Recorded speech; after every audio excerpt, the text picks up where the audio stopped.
In the bold and the beautiful, independence is never granted, it is challenged, punished, and often twisted into a weapon against those bold enough to claim it.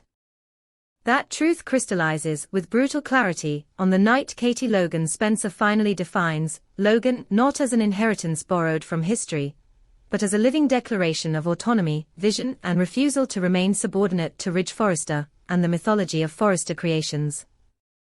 The launch is designed to be a statement made in light, transparent, deliberate, and impossible to dismiss. Instead, it becomes an exhibition staged in darkness, where power reasserts itself through fear, sabotage, and the rewriting of blame. The early moments of the event unfold exactly as Katie intended. The space hums with anticipation rather than excess, the audience composed of industry leaders, patrons, and the familiar constellation of Forrester and Spencer faces, whose approval has so often determined legitimacy. Katie's designs do not shout defiance, they whisper confidence. They communicate restraint sharpened into authority, an aesthetic that suggests she is not here to overthrow Forrester, but to outgrow it. This distinction matters to Katie. She wants Logan to exist on its own terms, not as an anti-Forrester manifesto, but as proof that lineage does not own creativity. Yet even as applause swells and cameras flash, an invisible hand begins tightening its grip on the evening.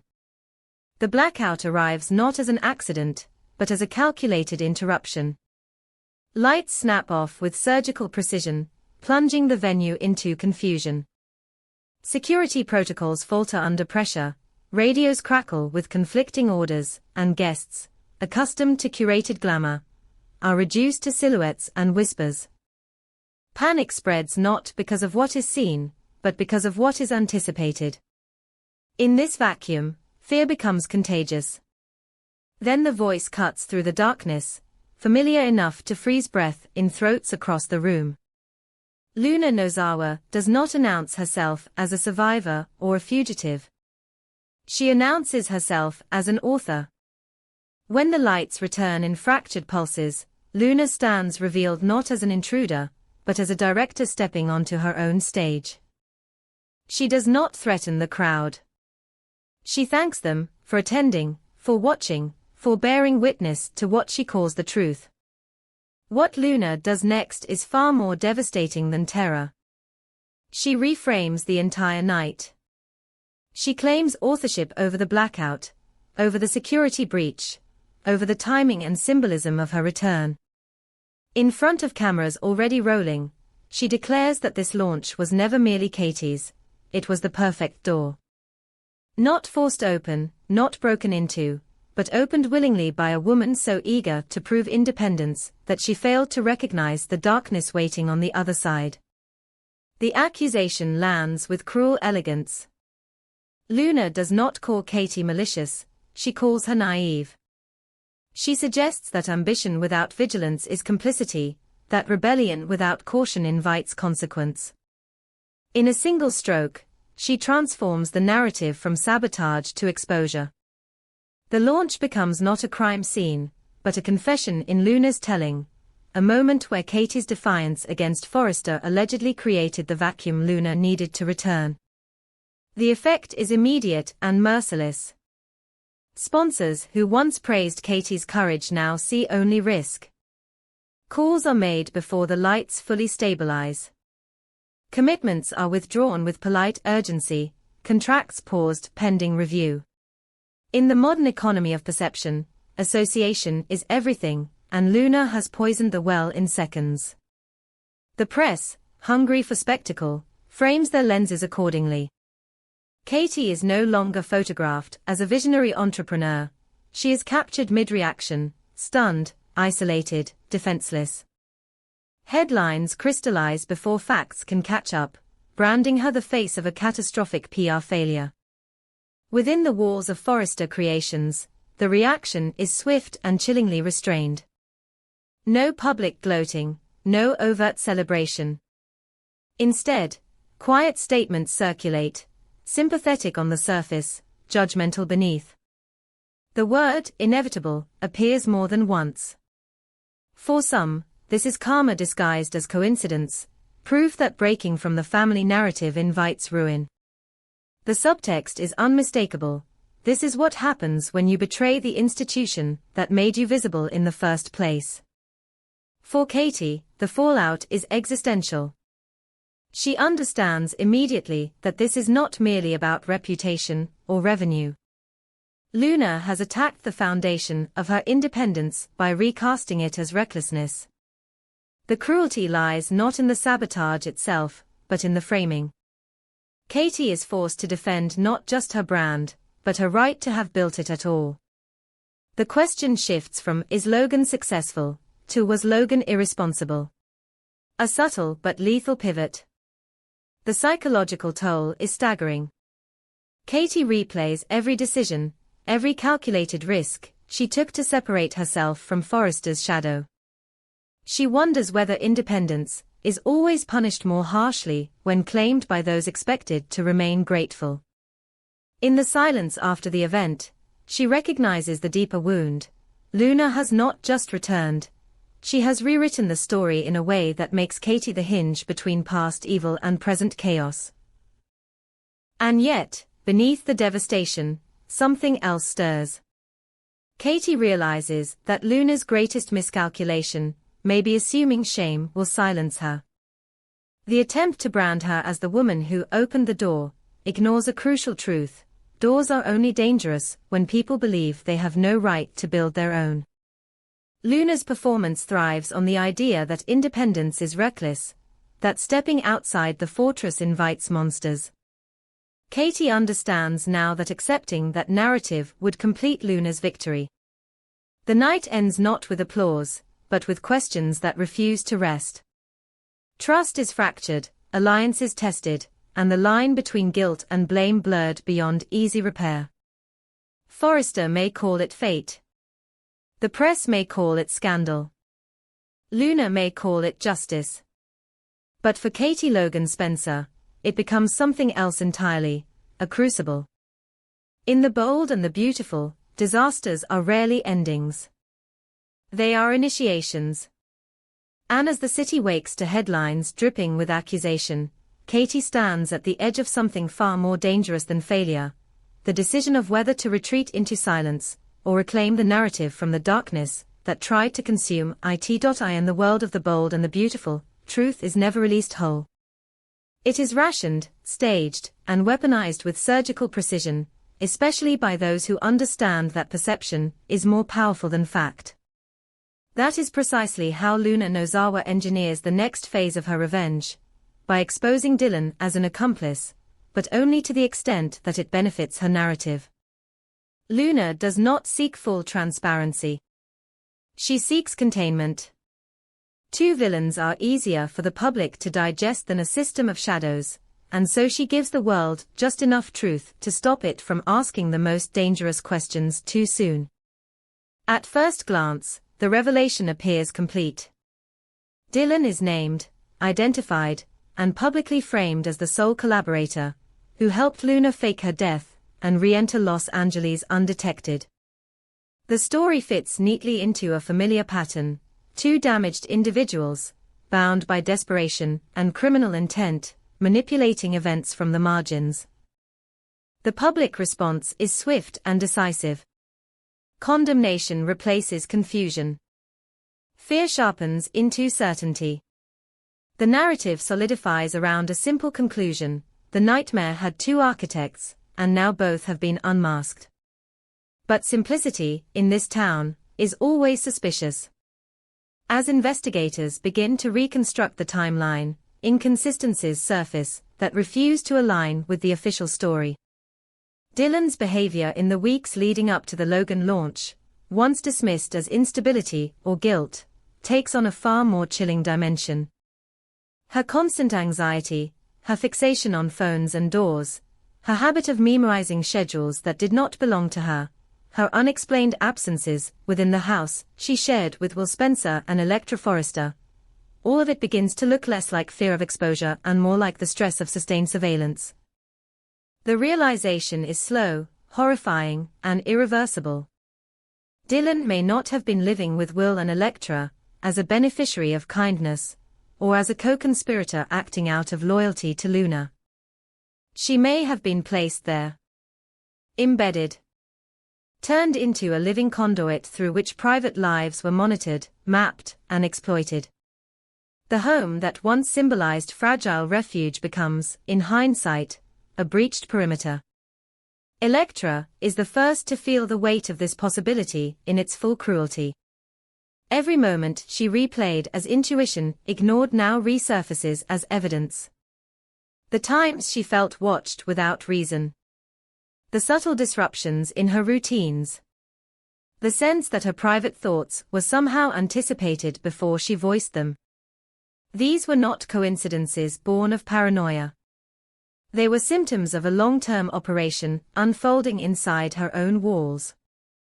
The betrayal is not only emotional, it is existential. Her grief over what was lost is compounded by the terror of what was taken without her consent. For Will, the reckoning cuts even deeper. His instinct to protect Dylan, to rationalize her behavior as trauma rather than threat, becomes the pivot upon which everything turns. He realizes that his compassion was not merely exploited, it was required. Without his advocacy, Dylan could never have remained close enough, long enough, to do what she was tasked to do. This does not make Will culpable in the legal sense, but it devastates him morally. The idea that his goodness was instrumentalized against the people he loved fractures something fundamental in him. As the investigation tightens, forensic analysis reveals traces of digital intrusion that confirm the worst suspicions. Messages were copied. Calendars synced and mirrored. Location data quietly harvested.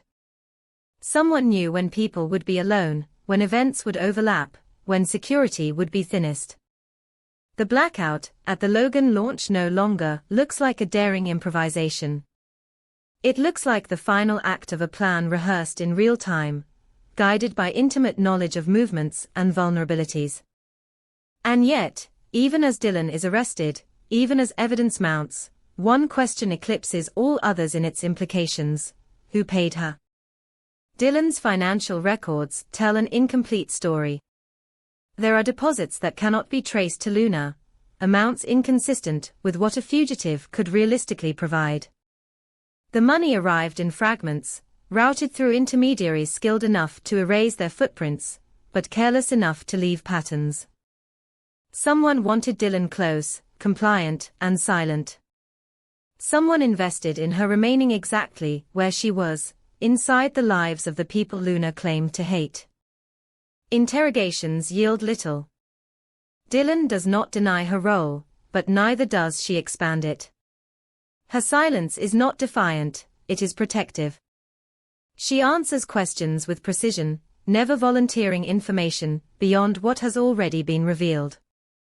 Investigators sense that she is holding the line, absorbing the blame like a firewall designed to prevent a deeper breach. The more pressure applied, the clearer it becomes that Dylan fears someone far more than prison. That fear reframes everything. Luna's calculated exposure of Dylan now reads as strategy rather than impulse.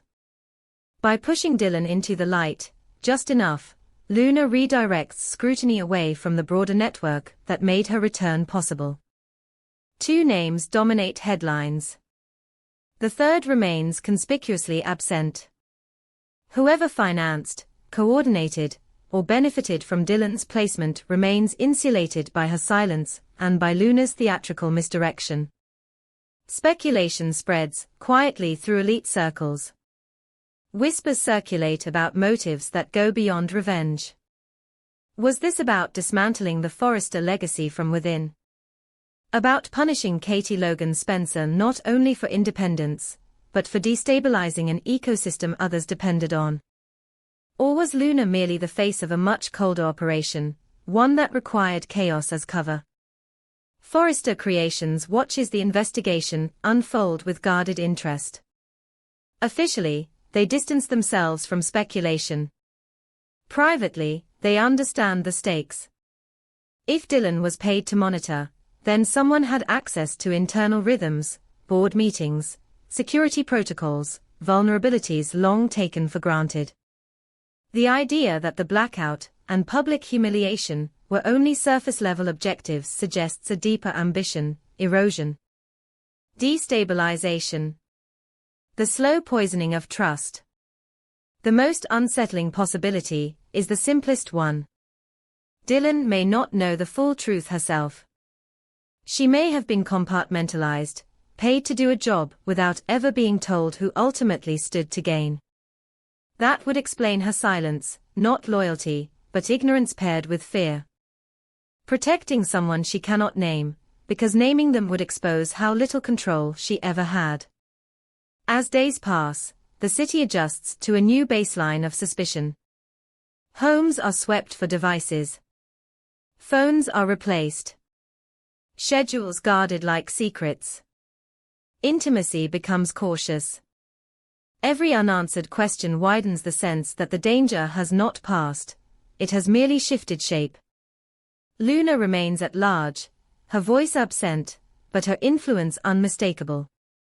Dylan sits in custody, the visible end of a thread that clearly continues beyond her reach. And somewhere, unseen and unchallenged, the person who paid for silence watches the investigation circle without landing. In The Bold and the Beautiful, the most terrifying villains are not those who announce themselves on darkened stages, but those who never step into the light at all. As the question echoes, who paid Dylan, and who is she still protecting, one truth becomes unavoidable: the story everyone thinks they understand is only the version they were meant to see. In The Bold and the Beautiful, vengeance rarely survives as pure madness for long. If it is to endure, if it is to command attention rather than dismissal, it must evolve into something more coherent, more persuasive, and far more dangerous. This is the transformation now underway in the mind and strategy of Luna Nozawa, who understands that rage shouted into the void is easily silenced, but rage shaped into accusation can dismantle entire families. Luna no longer wants to be seen as a monster clawing her way back from the dead. She wants to be understood as evidence, proof of a system that failed, exploited, and ultimately manufactured the very threat it now fears. At first, the target seems obvious. The Forrester family stands as a symbol of privilege, power, and selective morality, a dynasty that has long survived scandal by absorbing it into legacy. For Luna, they represent the gatekeepers who watched her fall and did nothing to stop it. Yet she knows that blaming the Forresters alone risks oversimplification. The public has seen that story before: an outsider crushed by a powerful family. Sympathy burns bright, but briefly. To sustain her campaign, Luna needs a narrative with roots, one that reaches deeper than any single surname. That is where Poppy Nozawa enters the frame, not as a footnote, but as the origin point Luna has been waiting to weaponize. Luna's reframing is as ruthless as it is calculated. She begins to describe her past not as a sequence of isolated misfortunes, but as a chain reaction set in motion long before she ever crossed paths with the Forresters. According to Luna, the story does not begin with ambition or crime, but with abandonment disguised as protection. She speaks of a childhood shaped by instability, of emotional absence masked as sacrifice, and of manipulation, so normalized it was indistinguishable from care. In this version of events, Poppy is not a villain in the traditional sense, but something far more unsettling: a parent whose choices created the conditions for exploitation. By shifting the focus toward Poppy, Luna destabilizes the moral footing of everyone involved. Poppy is not an untouchable titan like the Forresters. She is familiar, human, and deeply woven into the fabric of other people's lives. That familiarity is precisely what makes the accusation radioactive. Luna suggests that Poppy's decisions, who she trusted, who she handed her daughter over to, which warnings she ignored, set Luna on a path where manipulation became survival and crime became inevitable. The implication is devastating. Luna was not corrupted by a single bad choice, but groomed by a lifetime of emotional negligence. As Luna's version of events spreads, old memories resurface with uncomfortable clarity. Conversations once dismissed as misunderstandings are re-examined as patterns. Silence once framed as discretion begins to resemble complicity. People who believed they stood safely outside the blast radius suddenly realize they have been standing at the center all along. The past, it seems, has been waiting patiently for the right voice to narrate it differently. The Forrester family, once confident in their position as Luna's primary accusers, finds themselves recast as part of a broader mechanism. Luna accuses them not merely of betrayal, but of convenience, of using their influence to distance themselves from responsibility, while allowing the system to do the damage for them. In her telling, the Forresters did not need to actively destroy her. They only needed to look away, at the right moments, trusting that institutions would take care of the mess she had become. What gives Luna's campaign its unsettling power is that it refuses to simplify blame. She does not absolve herself. Instead, she reframes guilt as collective, distributed across a network of decisions, omissions, and self-protective instincts. Her message is chillingly precise: monsters are not born in isolation.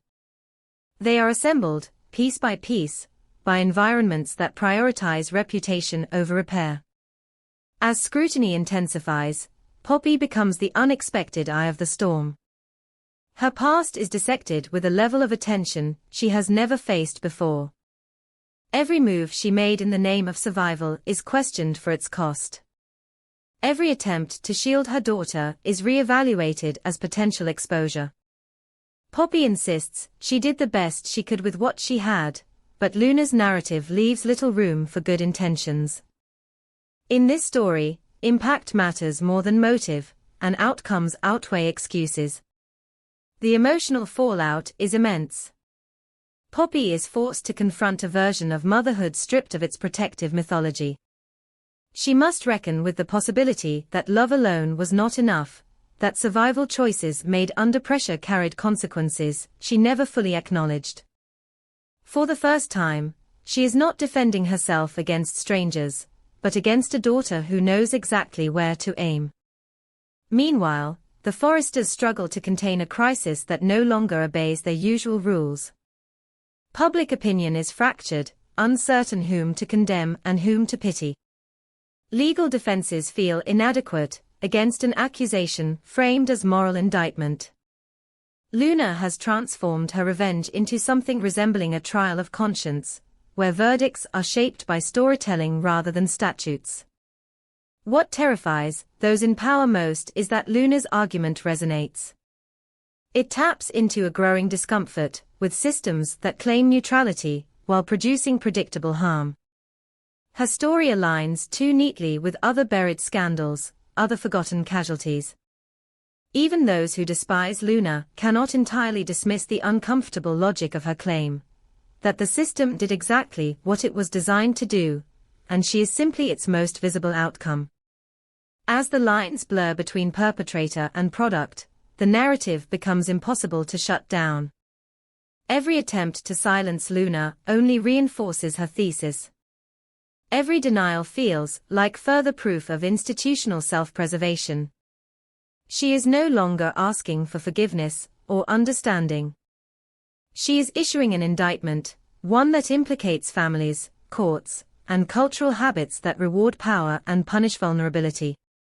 In this new phase of her revenge, Luna is no longer alone. Her story creates space for other voices, other grievances that have been quietly buried. The danger is no longer confined to one woman's rage, but to the precedent she sets, that the past can be reopened, reinterpreted, and used as evidence against the present. In The Bold and the Beautiful, this shift marks a profound escalation. Luna's return is not about chaos for its own sake. It is about reframing history in a way that denies easy heroes and villains. By placing Poppy at the origin point and the Forresters within the system that enabled her fall, Luna ensures that her revenge cannot be dismissed as delusion. It becomes something far more unsettling: a mirror held up to a world that prefers its monsters simple and its guilt selective. And as that mirror reflects back uncomfortable truths, one thing becomes clear: the most dangerous stories are not the ones that accuse individuals, but the ones that expose how everyone, in some way, helped build the cage.